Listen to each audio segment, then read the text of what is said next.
Chapter 8: How to Make a Habit Irresistible. Before we get into the nitty gritty of it, there is something at the beginning of the chapter that I'd like to discuss: how the brain's reward centers are set up. So, the brain's reward centers have not changed for approximately 50,000 years. So, what does this mean? Our cravings when we were in the Stone Age, the Paleolithic era, are still the same as our cravings today. The brain's reward centers have not evolved. And using this knowledge, James Clear basically sets out a plan to overcome these shortcomings of our reward centers. And he's given examples of how companies and industries are taking advantage of it as well. So he gave example of fast food. So industries like fast food take advantage of this to offer food rich in salt, sugar, and fat, a luxury in ancient times. And they make a pretty big profit off of it, but even though they make a profit, they're causing major harm to our bodies. So the obesity epidemic that exists in America can be attributed to our outdated reward centers in our brain because we still value salt, sugar, and fat to the amount that it was in the past. Now, these type of foods were very hard to come by in the Stone Age or even in the agriculture era. So when we came across it, we would eat it instantly because we didn't know in the past, or our ancestors didn't know in the past if they will ever get to eat this again, or how long, how many months they will have to wait before they can get such rich food. And the problem is that in the modern world, this food is readily available at every corner, every nook and cranny. And what ends up happening is that our brain is so overloaded with the pleasure of the food that it overlooks the fact that it's no longer a necessity for us. It's no longer healthy for us to eat so much salt, so much sugar, so much fat, because it's available in surplus. It's no longer a rarity. And there's a quote in the book. It basically repeats what I just said, but I'm going to read it. The modern food industry relies on stretching our Paleolithic instincts beyond their evolutionary purpose. Even though the cravings still exist in our brain, some of them can be considered outdated and even harmful in our modern life, such as the example of fast food. This can be seen in many other areas, and I've already written down a few passages that I'll read in just a moment. So we'll go ahead and enter the second law of behavior change: make it attractive. So if you recall, the last chapter was the final chapter for the first law of behavior change, which was make it obvious. So now we're entering into a new territory with the second law. So we'll go ahead and continue with that. And to start it off, the more attractive a habit is, the more likely it is to become habit forming. Uh, so you could think of it as if you do, let's say for smokers, smoking a cigarette in the beginning was pretty attractive to them because the nicotine relieved their stress, it eased their mind. So they were kind of craving it the next time they saw a cigarette because they remembered their initial experience was good with it. So that's how a habit forms. And this is what James Clear had to say about it. Look around. Society is filled with highly engineered versions of reality that are more attractive than the world our ancestors evolved in. Stores feature mannequins with exaggerated hips and breasts to sell clothes. Social media delivers more likes and praise in a few minutes than we could ever get in the office or at home. Online porn splices together stimulating scenes at a rate that would be impossible to replicate in our real life. Advertisements are created with a combination of ideal lighting, professional makeup, and photoshopped edits. Even the model doesn't look like the person in the final image. These are the supernormal stimuli of our modern world. They exaggerate features that are naturally attractive to us, and our instincts go wild as a result. driving us into excessive shopping habits, social media habits, porn habits, eating habits, and many others.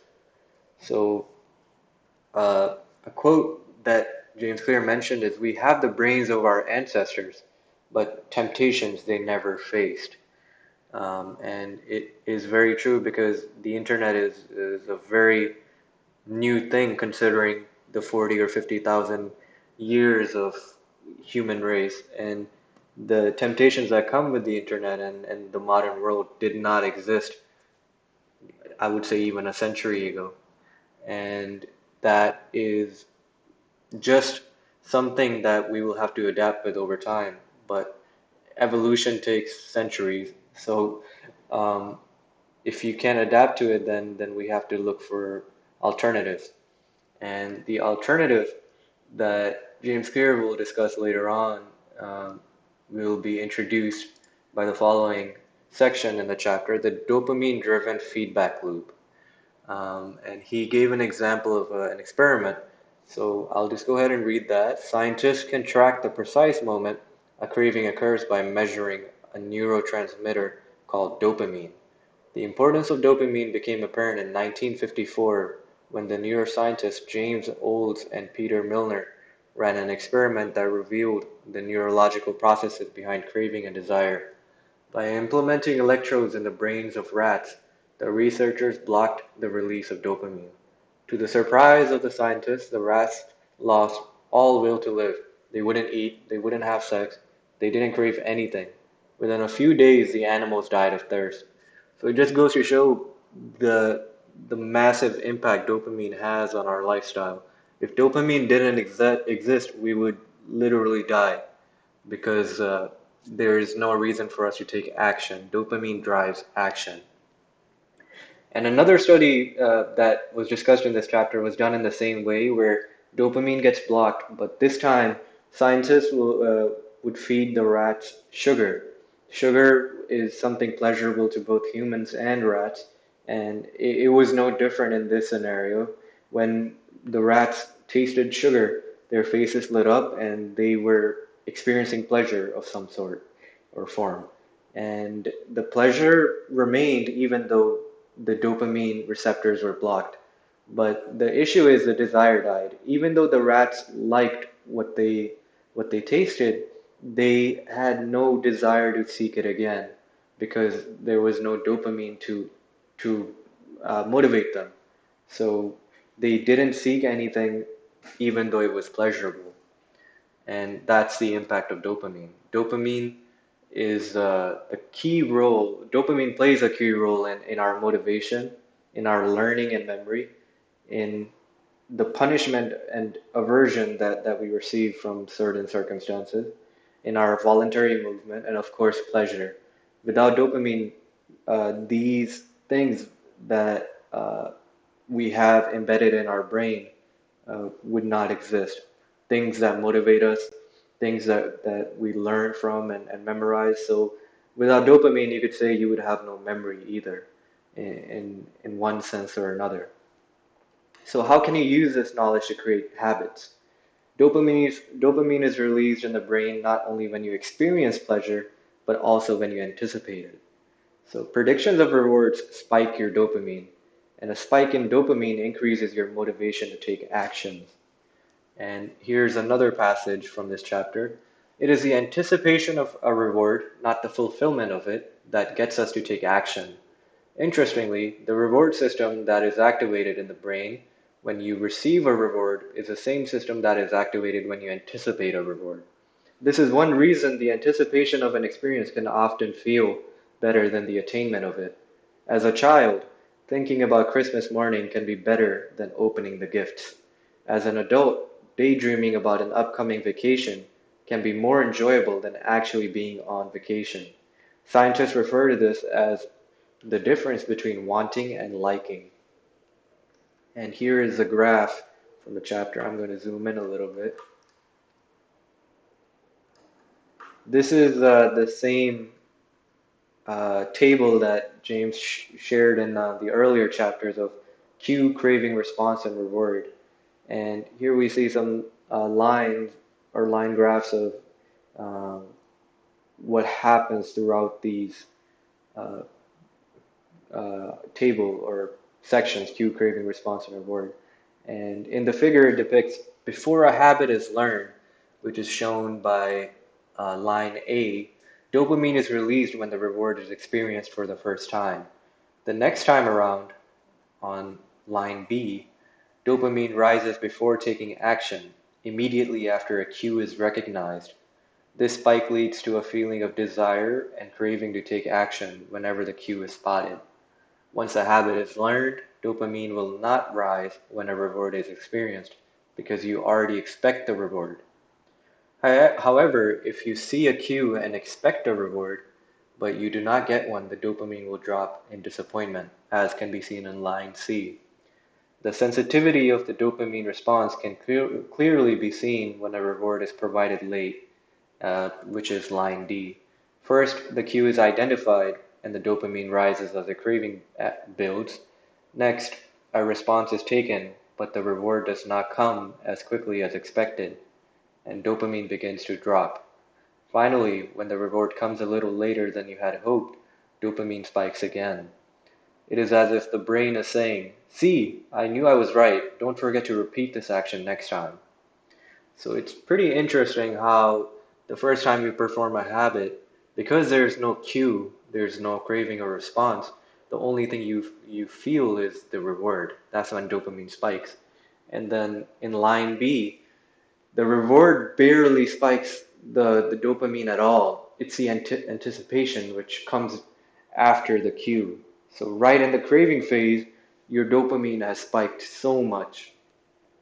But it just goes to show that if you don't get the final reward, your motivation, your dopamine just spikes down uh, because you didn't get the reward you anticipated. And line D is even more interesting because with that, in the reward phase, you have a spike. Even though it's a little delayed, you get a spike. So we could use this information to manipulate how we set up our habits. And we'll discuss that a little bit later with what James Clear calls temptation bundling.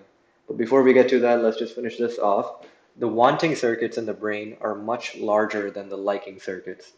Researchers have found that 100% of the nucleus accumbens is activated during the wanting, meanwhile only 10% of the structure is activated during liking. What is a nucleus accumbens? So the nucleus accumbens, as I found from a quick Google search, is the neural interface between motivation and action. It plays a key role on feeding, sexual, reward, stress-related, drugs, self-administration behaviors, and many more. So here's a bigger picture of it. The nucleus accumbens is just this little hotspot on the brain, and it's key in our motivation and our drive. So what James Clear has shown is that it gets activated 100% when you want something, but only 10% when you like something or when you experience something. So this is very important information for when you're trying to form new habits. You have to know that it's not the doing of the habit that is going to be pleasurable.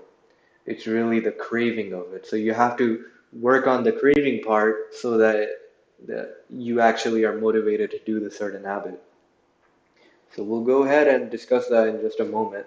The structure of the overall brain shows how much of it is allocated for craving and desire. Desire is the engine that drives behavior.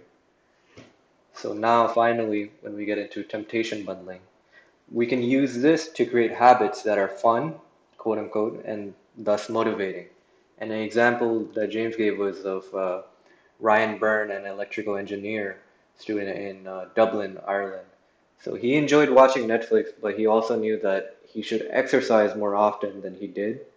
And he put his engineering skills to create a stationary bike that would be connected to his laptop and television. So whenever he was riding the bike, it would provide electricity to his TV, and it would stay on.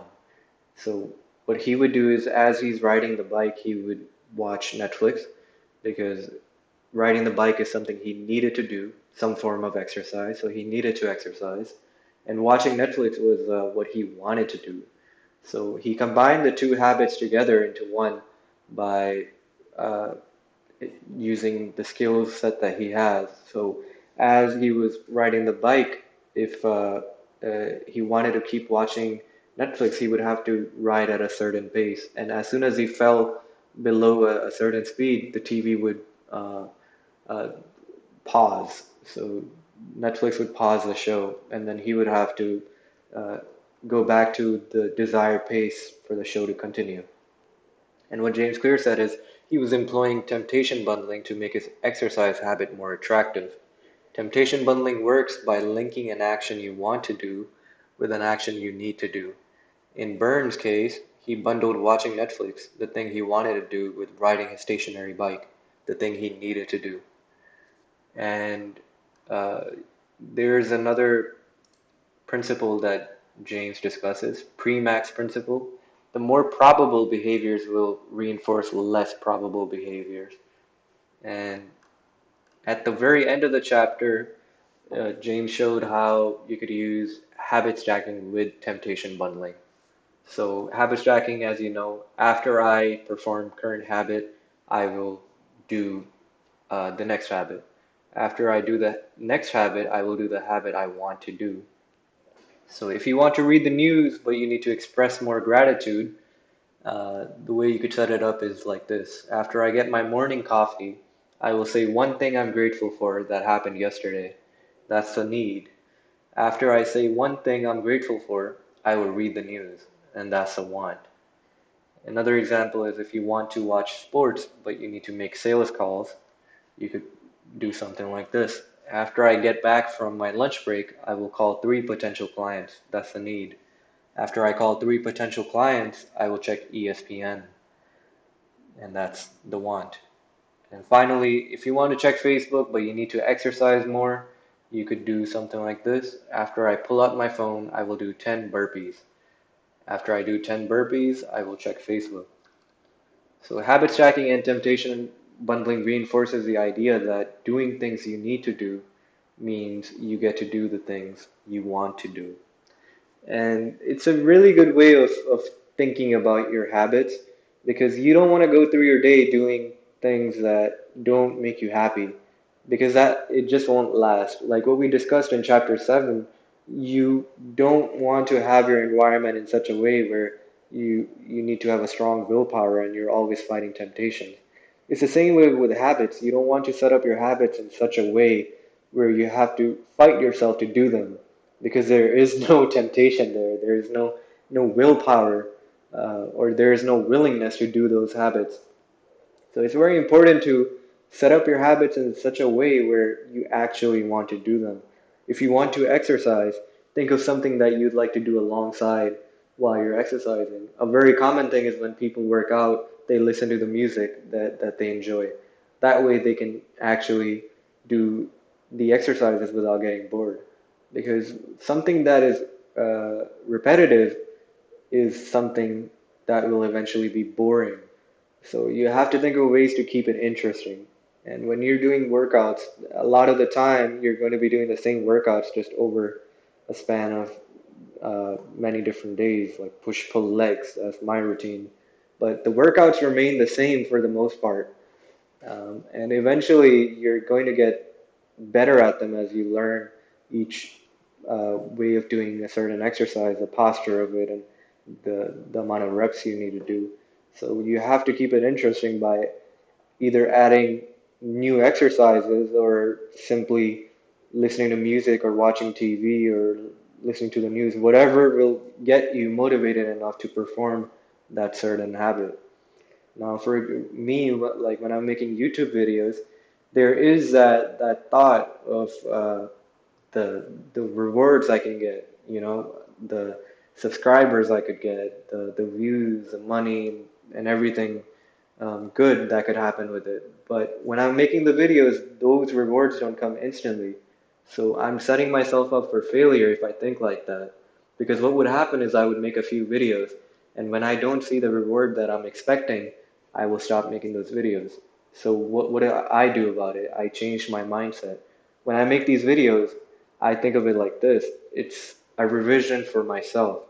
If I ever in the future need to revise what I learned in this book, I have ready-made videos that do a good summary of said book. So there is a value for me to actually make these videos because I can come back to them and relearn the things I may have forgotten. And I actually do that now, so that is my reward and that's also my motivation. If I'm going to read a book anyways, I might as well make a video on it while it's fresh in my mind. So here, that's just a few examples of it. This chapter was very in-depth and much longer than some of the other chapters, but I did enjoy reading it and I learned a lot about how the brain and especially dopamine functions within our brain. So I hope you enjoyed this and I'll see you in the next video, whenever that is. So take care and have a nice day.